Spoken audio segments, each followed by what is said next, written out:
Assalamualaikum warahmatullahi wabarakatuh. Waalaikumsalam warahmatullahi wabarakatuh. Bagaimana kabarnya semua?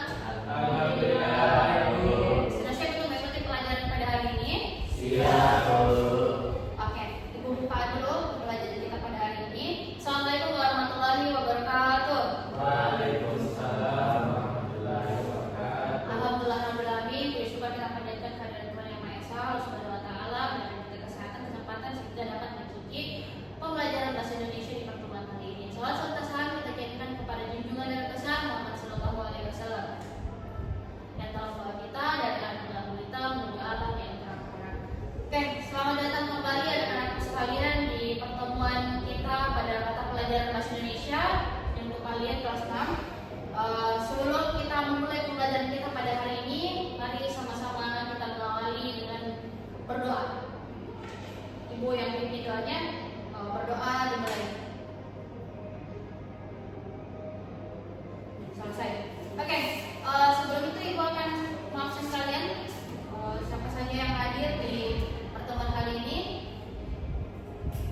Ibnu Hadir Koto, Hadir, Bu. Muhammad Fikri, Hadir, Bu. Ahmad Qadir, Hadir, Bu. Sadan Nasir. Ya. Semuanya hadir. Oke, semuanya siap untuk belajar? Siap. Oke, tapi sebelum itu sebagai bentuk rasa cinta kita terhadap tanah air Indonesia, mari sama-sama kita berdiri untuk menyanyikan lagu wajib nasional. Ayo kita nyanyikan lagu Sorak-Sorak Bergembira.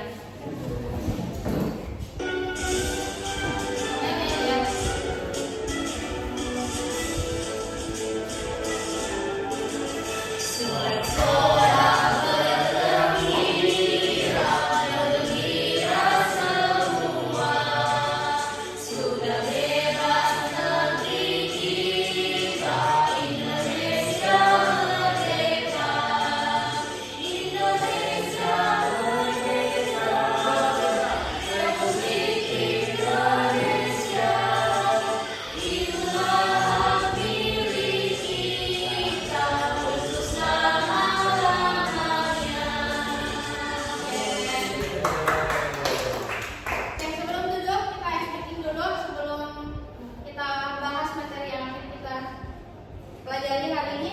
Kan kita briefing terfokus sebelum kita mulai pembelajaran, terfokus, ingat instruksi dari Ibu, terfokus, melihat, mengingat, mendengar, fokus. Oke, paham? Paham. Satu, dua, tiga, terfokus. Melihat, mengingat, mendengar, fokus. Oke, silakan duduk. Kita mulai pembelajaran kita pada hari ini. Baik, anak-anakku sekalian, pada hari ini kita akan membahas materi tentang teks eksplanasi di kelas 6 ini yang merupakan bagian dari materi bahasa Indonesia. Nah, apa ini adalah capaian pembelajaran dan tujuan pembelajaran yang akan kita capai di materi ini. CP-nya adalah menganalisis informasi dan teks non-sastra berbentuk teks oral yang dibacakan dan atau didengarkan. Teks yang dimaksud ini yang non-sastra, yang fokus pembahasan kita adalah teks eksplanasi sederhana. Kalau diperhatikan, nanti kita bahas mengenai tentang teks eksplanasi ini. Kemudian tujuan pembelajaran ini kalian diharapkan mampu untuk menulis ringkasan teks eksplanasi dan bisa memahami infografik. Nanti Ibu akan menyediakan memberikan tugas kepada kalian mengenai materi yang akan dijelaskan. Kalian perhatikan dulu materi kita pada hari ini, teks eksplanasi. Jadi teks eksplanasi itu adalah teks yang menjelaskan harus kejadian fenomena alam maupun fenomena sosial. Baik. Dan sifat tulisannya ini adalah informatif, memberikan informasi kepada pembacanya. Artinya isi tulisan itu memberikan informasi baru kepada pembacanya. Kemudian informasi yang terkait dengan suatu proses juga dikenal dengan istilah eksposisi. Tapi yang kita bahas tentang eksplanasi ini cuma bagian dari eksplanasi juga. Nah, jika ada yang kalian tidak mengerti dari penjelasan Ibu mengenai pengertian eksplanasi, tanyakan ya. Tapi kalian paham mengenai teks eksplanasi? Paham. Nah, ciri-ciri teks eksplanasi menjelaskan fenomena alam sesuai dengan pengertiannya tadi, bahwa teks eksplanasi itu dalamnya itu terjadi, yaitu suatu rangkaian peristiwa. Nah, bersifat informatif, memberikan informasi yang baru kepada pembacanya. Kemudian seterusnya sistematis, nanti menjelaskan apa saja struktur dari teks eksplanasi ini, kemudian menggunakan kata-kata baku dan kalimat yang jelas. Jadi kata yang digunakan dalam definisi teks eksplanasi itu adalah kata yang jelas, tidak menggunakan kata baku. Paham? Oke, kita bahas satu teks eksplanasi. Yang pertama itu ada judul. Tentunya kalau kita ingin mengerjakan sesuatu atau kita menulis, itu pasti harus ada judulnya. Nah, judul ini berfungsi untuk menarik pembaca dan mencerminkan topik yang akan dibahas. Nah, kalian harus tentukan dulu topiknya, baru setelah itu ada pernyataan umum atau tesis yang menjelaskan fenomena atau proses yang biasanya ditampilkan di awal paragraf pertama. Kemudian ada rangkaian penjelasan. Nah, inilah yang menjadi inti dari teks eksplanasi tersebut. Isinya adalah penjelasan proses terjadinya suatu fenomena dan berdasarkan data dan fakta, contoh yang baku dan mudah dipahami. Kemudian terakhir itu adalah kesimpulan. Kesimpulan itu berisi ringkasan dari teks yang atau dari fenomena yang telah kita jelaskan dan memberikan tambahan informasi terkait topik yang telah dibahas sebelumnya. Kalian paham? Eksplanasi. Kita beralih ke pembahasan selanjutnya, yaitu kaidah kebahasaan. Nah, dalam teks eksplanasi itu digunakan kata-kata baku dan istilah ilmiah. Penjelasan tentang kata baku dan istilah ilmiah itu meningkatkan akurasi dan pemahaman pembaca. Ada juga kata keterangan dan kata penghubung. Kata keterangan waktu dan tempat untuk keseluruhan kejadian, sementara kata penghubung agar apa yang kita jelaskan itu biar terasa lebih logis. Kemudian kalimat definisi dan klasifikasi. Teks eksplanasi dia menjelaskan makna istilah, sementara kalimat klasifikasi mengelompokkan fenomena berdasarkan kategori. Kemudian ada konjungsi kausalitas. Anak-anak sekalian kita sudah tahu konjungsi kausalitas itu artinya hubungan sebab akibat. Kenapa fenomena tersebut terjadi? Kenapa kejadian atau peristiwa yang kita tulis itu bisa terjadi? Paham? Jika ada yang ingin ditanyakan silakan ya. Nah, langkah-langkah dalam membuat teks eksplanasi. Pastinya dalam membuat sesuatu itu harus ada urutannya dan harus sesuai, sistematis. Yang pertama kita tentukan topiknya. Apa yang kita ingin tulis. Tadi ada fenomena alam, ada fenomena sosial. Nah, kemudian setelah itu kita sudah tentukan topiknya, kita kumpulkan informasi. Karena tadi teks eksplorasi itu berdasarkan data dan fakta yang ada. Nah, kemudian setelah itu ada tentukan struktur teks. Tadi ada judul, tesis, rangkaian kejadian, kemudian terakhir itu kesimpulan. Setelah itu buat penjelasan yang tersusun. Informasi yang kalian tulis dalam teks eksplanasi itu harus jelas dan logis dan menggunakan kata-kata baku. Tulis kesimpulan, baca ulang dan revisi. Kesimpulan itu tadi gunanya untuk menjelaskan, memberikan informasi tambahan dari apa yang telah dijelaskan sebelumnya. Paham? Nah, baca ulang dan revisi. Nah, ini kegiatan yang dilakukan setelah kita melakukan menyusun teks eksplanasi. Ya, pasti kita harus mengecek kembali apa yang masih kurang atau mungkin bisa sekiranya ditambahkan dalam teks yang kita tulis. Itu saja penjelasan dari Ibu mengenai teks eksplorasi. Anak-anak sekalian semuanya paham? Paham. Tidak ada lagi yang ingin ditanyakan?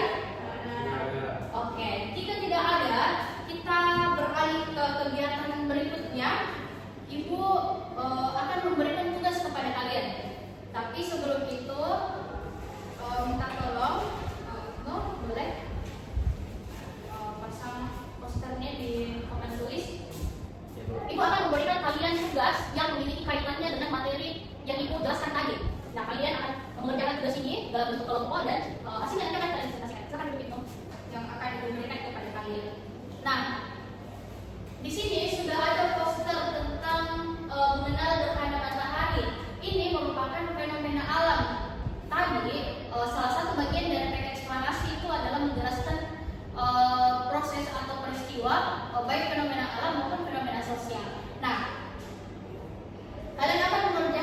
tugas dari ibu yang memiliki kaitannya tentang ini. Kalian akan diminta untuk membuat tabel perbandingan. Nanti kalian akan menonton video animasi juga mengenai penjelasan lebih lanjut tentang gerhana matahari. Nah, sebelum itu karena model pembelajaran kita pada hari ini adalah problem-based learning, jadi ibu akan menjelaskan pertama itu karena sudah ada posternya di atas, ibu akan memberikan kalian tugas yang memiliki kaitannya dengan materi yang dijelaskan nanti. Nah, kalian pernah melihat gerhana matahari? Pernah ya. Nah, gerhana matahari itu terjadi di dalam keadaan yang berbeda di suatu tempat. Ada gerhana matahari sebagian, ada gerhana matahari cincin, dan ada gerhana matahari total. Nah, misalnya di sini mengapa gerhana matahari itu terlihat berbeda-beda di satu daerah ke daerah lainnya. Nah, itu yang masalah itu akan kalian pecahkan melalui tabel perbandingan yang memiliki kaitan dengan materi yang ibu jelaskan tadi, dan kalian juga akan menonton video animasi. Paham? Oke. Tadi ibu sudah mengenalkan masalahnya. Sekarang ibu akan membagi kalian dalam bentuk kelompok. Kelompok satu itu ada Hajel Koto dan Anindya Fitriansah. Selanjutnya kelompok dua ada Anak Farid dan Tanda Nasir. Silakan duduknya bersama dengan kelompoknya. Kalian membuat tabel perbandingan.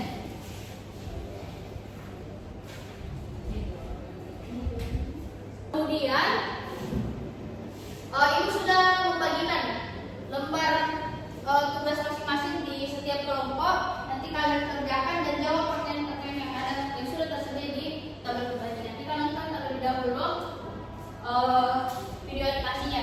Ada juga poster yang telah diberikan tadi oleh temannya di depan. Nanti kalian bisa perhatikan. Matahari berukuran 400 kali ukuran bulan dan berjarak 400 kali lebih jauh dari bulan. Hal ini menyebabkan matahari dan bulan terlihat sama besar jika dilihat dari bumi. Dan jarak ini memang relatif kecil, tapi cukup untuk membuat bulan tampak lebih kecil atau lebih besar dari ukuran biasanya. Setiap peristiwa bulan baru, terdapat kemungkinan piringan bulan menutupi piringan matahari. Peristiwa ini disebut gerhana matahari. Gerhana matahari terjadi ketika bulan menutupi cahaya matahari dan menghasilkan bayangan pada permukaan bumi. Sebaliknya, setiap peristiwa purnama terdapat kemungkinan bumi menutupi cahaya matahari dan menghasilkan bayangan di piringan bulan. Peristiwa ini disebut gerhana bulan. Gerhana bulan terjadi ketika bulan berada di belakang bumi. Lalu mengapa tidak terjadi gerhana setiap bulan? Bidang orbit bulan mengelilingi bumi miring sekitar 5 derajat terhadap orbit bumi mengelilingi matahari. Hal ini menyebabkan bayangan bulan selalu berbeda posisinya. Kadang-kadang bayangannya terlalu tinggi, kadang-kadang pula bayangannya terlalu rendah. Haruslah tepat segaris, seperti ini. Tepat cahaya matahari. Peristiwa ini disebut gerhana matahari sebagian. Jika bulan berada lebih dekat pada posisi apogee, bulan akan terlihat lebih kecil. Akibatnya, piringan matahari tidak tertutupi sepenuhnya oleh piringan bulan. Peristiwa ini disebut gerhana matahari cincin. Jika bulan berada lebih dekat pada perigi, bulan akan terlihat lebih besar. Piringan matahari akan tertutup sepenuhnya oleh piringan bulan. Peristiwa ini disebut gerhana matahari total. Itu saja yang kita run videonya. Silakan kalian boleh mengerjakan tugasnya berdasarkan apa yang kalian tonton tadi. Semoga kalian memahami dan bisa menjawab pertanyaan-pertanyaan yang ada di lembar tugasnya itu. Nah, nanti kelompok yang sudah selesai mengerjakan tugasnya, silakan angkat tangan dan untuk orang perwakilan presentasi di depan dan mendengarkan hasilnya. Silakan dikerjakan. Saya ingin bertanya, ini kita mencari perbandingan saja? Iya, perbandingan. Sesuai yang instruksi dari ya.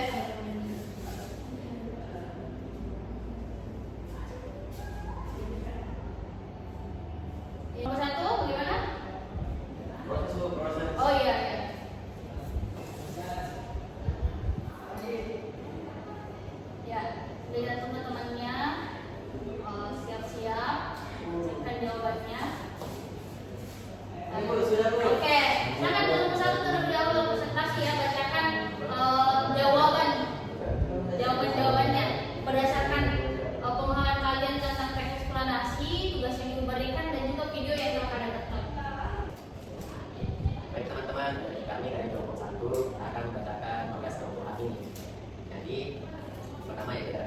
total. Bulan berada lebih dekat yaitu pada posisi berdiri. Nah, selanjutnya gerhana matahari cincin. Bulan berada lebih jauh yaitu pada posisi apogee. Nah, dan terakhir yaitu gerhana matahari sebagian. Posisi matahari, bulan dan bumi tidak tepat atau tidak segaris. Nah, perbandingan dari ketiga ini yaitu jarak bulan dari bumi. Nah, untuk soal selanjutnya yaitu gerhana matahari total. Bulan akan terlihat lebih besar dari piringan matahari, dan gerhana matahari cincin itu bulan akan terlihat lebih kecil dari piringan matahari. Yang terakhir yaitu gerhana matahari sebagian. Jadi sebagian piringan bulan menutupi matahari. Jadi ketiga gerhana ini yaitu perbandingannya adalah ukuran bulan yang terlihat. Boleh tentang tentangnya. Jawaban yang telah disampaikan oleh kelompok 1, menurut Ibu itu sudah benar dan sesuai dengan bagaimana pemahaman dia, pemahaman kelompok 1 terkait video yang telah mereka tonton dan berdasarkan apa yang kalian pahami mengenai penjelasan ini tadi. Silakan, boleh tepuk tangan sekali lagi. Silakan kelompok 2 bacakan. Ya boleh di depan di sini. Baik, saya kelompok dan kelompok 2 akan mempresentasikan perbandingan antara gerhana matahari total, gerhana matahari cincin, dan gerhana matahari sebagian. Pada penampakan matahari atau puncak, pada gerhana matahari total itu piringan matahari akan tertutup sepenuhnya oleh piringan bulan. Pada gerhana matahari cincin, piringan matahari tidak tertutupi sepenuhnya, misalkan untuk cincin cahaya. Pada gerhana matahari sebagian, bulan hanya menutupi sebagian cahaya matahari. Kemudian jenis bayangan utama. Pada gerhana matahari total itu dihasilkan oleh bayangan umbra atau bayangan inti atau bayangan yang paling gelap. Pada gerhana matahari cincin itu terjadi di daerah yang tidak melewati umbra atau hanya penumbra. Pada gerhana matahari sebagian dihasilkan oleh bayangan penumbra atau bayangan samar. Kemudian frekuensi kejadian pada gerhana matahari total itu mengalami hanya terjadi sekitar 1,5 tahun sekali di suatu tempat. Pada gerhana matahari sebagian ini sering terjadi tidak hanya 2 kali dalam setahun di suatu tempat. Baik, terima kasih. Oke, boleh tepuk tangan untuk semuanya. Sebelum mulai, jawaban yang telah disampaikan oleh kelompok 2 tadi sudah benar dan sesuai dengan apa yang mereka pahami terkait penjelasan materi Ibu dan video animasi yang kalian tonton. Boleh tepuk tangan sekali lagi. Kita sudah selesai mengerjakan tugas berdasarkan apa yang telah Ibu instruksikan tadi. Selanjutnya kita akan mengerjakan LKPD. Ini adalah penilaian individu untuk kalian, dan Ibu LKPD ini digunakan sebagai nilai kalian nantinya sejauh mana kalian memahami teks eksplanasi yang telah dijelaskan tadi. Silakan ya dikerjakan masing-masing. Atau kita ice breaking dulu. Kalian sudah terlihat ya mengantuk. Kita ice breaking sebentar ya sebelum kita mengerjakan LKPD. Silakan berdiri dulu. Kalian siap? Kalau saya akan tidak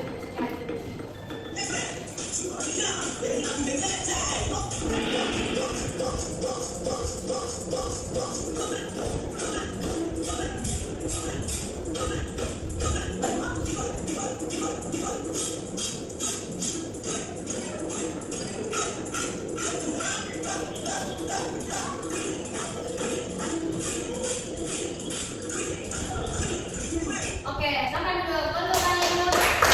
Kalian sudah terlihat kembali semangat. Jadi kita akan mengerjakan LKPD dahulu. Ya, akan isi masing-masing.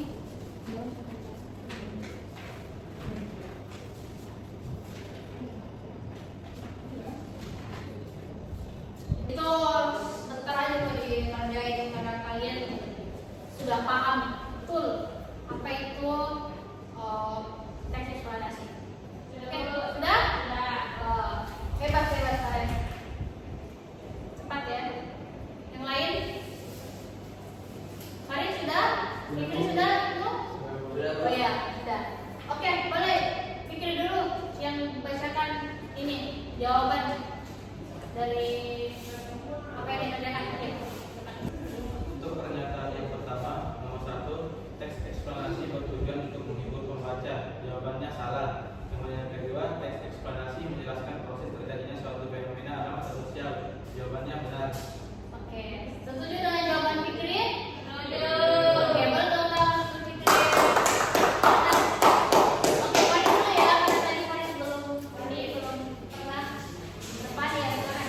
Baik, pernyataan yang ketiga itu struktur teks eksplanasi terdiri dari pernyataan umum, dari penjelasan dan penutup. Jawabannya itu benar Bu.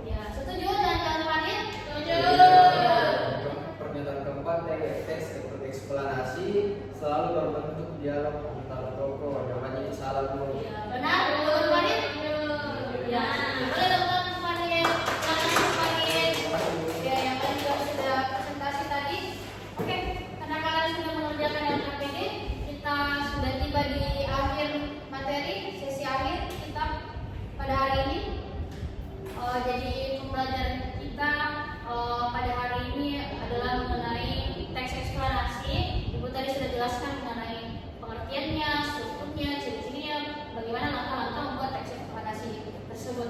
Nah, Ibu ingin tanya terlebih dahulu, apakah kalian paham mengenai apa yang telah dijelaskan? Jadi karena kalian paham, tidak ada lagi yang kurang mengerti dari apa yang Ibu jelaskan tadi. Kita simpulkan dulu materi kita pada hari ini bahwa teks eksplanasi itu adalah jenis tulisan yang bertujuan meningkatkan pengetahuan pembaca dengan cara menguraikan secara faktual dan logis hubungan sebab akibat dengan pertanyaan mengapa atau proses terjadinya itu bagaimana suatu fenomena alam atau sosial. Oke, pembelajaran kita hari ini Ibu cukupkan. Kiranya kalian memahami dan mampu memanfaatkan ilmu yang kalian dapat ini dalam kehidupan sehari-hari. Sebelum itu, mari kita tutup pembelajaran kita pada hari ini dengan mengucap alhamdulillahirabbil alamin. Alhamdulillah. Mari kita berdoa sebelum kita meninggalkan ruangan. Berdoa dimulai. Selesai.